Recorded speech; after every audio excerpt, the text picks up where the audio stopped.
అనుకుంటున్నారు మమ్మల్ని ఆ రోజు వేయించారు కదా అని మమ్మల్ని అడిగేవారు. మీరు నిర్భయంగా ఓటేస్తాం, ఫస్ట్ టైం మీరు స్వేచ్ఛగా పాల్గొనండి అని మేము వాళ్ళకు భరోసా కల్పించడంతో వాళ్ళంతా స్వేచ్ఛాయుత వాతావరణంలో ఈ ఎలక్షన్ జరగడంతోనే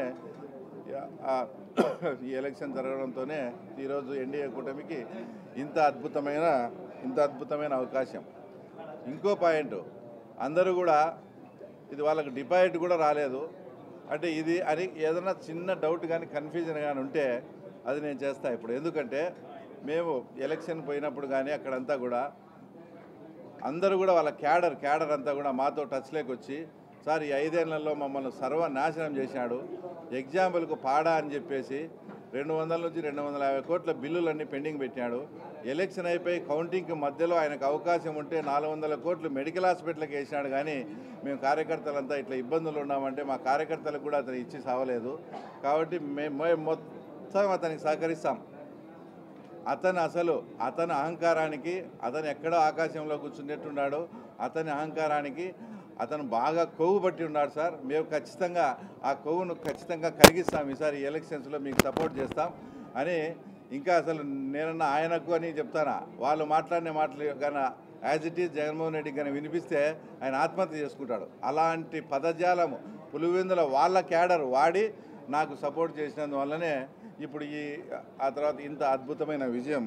తర్వాత ఇక్కడ 4వది ప్రధానమైన పాయింట్ ఏంటంటే అక్కడంతా కూడా అరటి రైతులు మొత్తం అంటే పులివెందుల మండలంలో ఎక్కువ అరటి రైతులు. అక్కడ ఎర్రబల్లె చెరువు అనేది ఒకటి చాలా ఇంపార్టెంట్. చిన్న పని చేస్తే కూడా ఆ తర్వాత ఆ ఎర్రబల్లె చెరువు నిండుతుంది. అంటే హెచ్ఎన్ఎస్ఎస్ ద్వారా చిన్న వెంటు పెడితే ఆ పనిని పోయి రైతులంతా పోయి అడిగితే కూడా ఏ రోజు స్పందించకుండా అవంతా కూడా పొంగనూరు పెద్దిరెడ్డి రామచంద్రారెడ్డికి పోవాలి. ఇక్కడ నిన్ను ఓట్లు వేసి 35 ఏళ్ళు 40 ఏళ్ళ నుంచి వాళ్ళను ఓట్లు వేసినా వేయకుండా మీరే గుద్దుకొని చేసి ఆ ప్రజలకు ఇవ్వకుండా అక్కడ పెద్దిరెడ్డి రామచంద్రారెడ్డి వాళ్ళ ఊరు పీబీసీ అంటే పొంగనూరు బ్రాంచ్ కెనాల్కి పోవాలని ఎక్కడ నీళ్ళు ఇవ్వకుండా పోవడంతో మేము మొత్తం మా కూటమి నాయకులంతా సీఎం గారితో మాట్లాడి అధికారులతో మాట్లాడి అక్కడ వెంటు పెట్టించి అక్కడ వాటర్ అందించడం.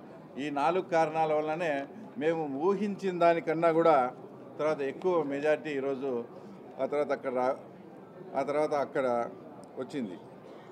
ఇంకో విషయం కూడా స్పష్టంగా అంటే వాళ్ళది ఎంత బలం అనేది చెప్పేదానికి మీరు కూడా లాజికల్గా ఆలోచించండి. మీ ద్వారా రాష్ట్ర ప్రజలు కూడా చెప్తున్నా, రీపోలింగ్ అడిగింది వాళ్ళే.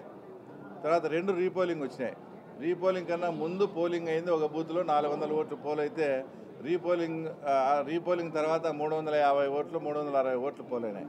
అంటే వాళ్ళు మొత్తం ఊర్లలో దండవారం వేపించి సోషల్ మీడియాలో పెట్టి ఈ ఎలక్షన్ మనం బాయ్కాట్ చేస్తున్నామని వాళ్ళు ఇష్టం వచ్చినట్లు ప్రచారం చేసినా కూడా కేవలం 40 ఓట్లు మాత్రమే ఆ తర్వాత తగ్గాయి. అంటే వాళ్ళ బలం 500 ఓట్లలో కేవలం వాళ్ళ మాట విని ఆబ్సెంట్ అయిన ఓట్లు వచ్చేసి 40 ఓట్లే.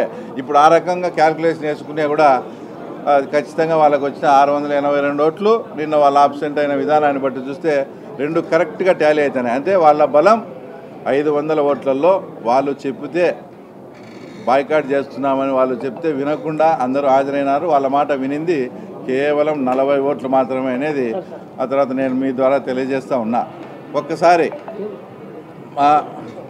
ఒక్కసారి మా ముఖ్యమంత్రి గారు ఎంతో ప్రజాస్వామ్యం అంటే ఆయన పడి చచ్చే మనిషి. అలాంటి ప్రజాస్వామ్యవాది చేతనే అంతకుముందు ఎలక్షన్స్లో ఇదే జెడ్పీటీసీ ఎంపీటీసీ ఎలక్షన్స్లో ఆయన నోటి వెంటనే మేము ఎలక్షన్ బాయ్కాట్ అని అనిపించారంటే మీరు ఎంత అప్రజాస్వామ్యంగా వ్యవహరించినారో. జగన్ రెడ్డి కానీ అవినాష్ రెడ్డి కానీ ఏదో పెద్ద పుడింగ్ అని పెద్దిరెడ్డి రామచంద్రారెడ్డిని కుప్పంకు వచ్చి ఏమేమో చేశారు కదా. ఇప్పుడు పులివెందుల ఎలక్షన్ జరిగేటప్పుడు ఆయన్ను పంపించచ్చు కదా, రాజమల్లులు రమేష్ యాదవ్ను పంపించినట్టు పెద్దిరెడ్డి రామచంద్రారెడ్డిని పంపించి ఆ తర్వాత ఇక్కడ పులివెందులో తేల్చుకోవాల్సింది. అంత ఘోరంగా అప్రజాస్వామ్యం చేసిన ఆ వ్యక్తి నిన్న మాట్లాడుతూ ఏందో ప్రజాస్వామ్యానికి అతనే ప్రతిరూపమైనట్టు అతనే ప్రతీక అయినట్లు జగన్మోహన్ రెడ్డి మాట్లాడడం కూడా ఇది చాలా దారుణం. ఇంకొక విషయం మాట్లాడితే ఏదో గంగమ్మ జాతర అంట రఫా అని రాష్ట్ర ప్రజలను రాష్ట్ర అధికారులను భయపడించే మార్గం చేసి ఈ 3.5 సంవత్సరం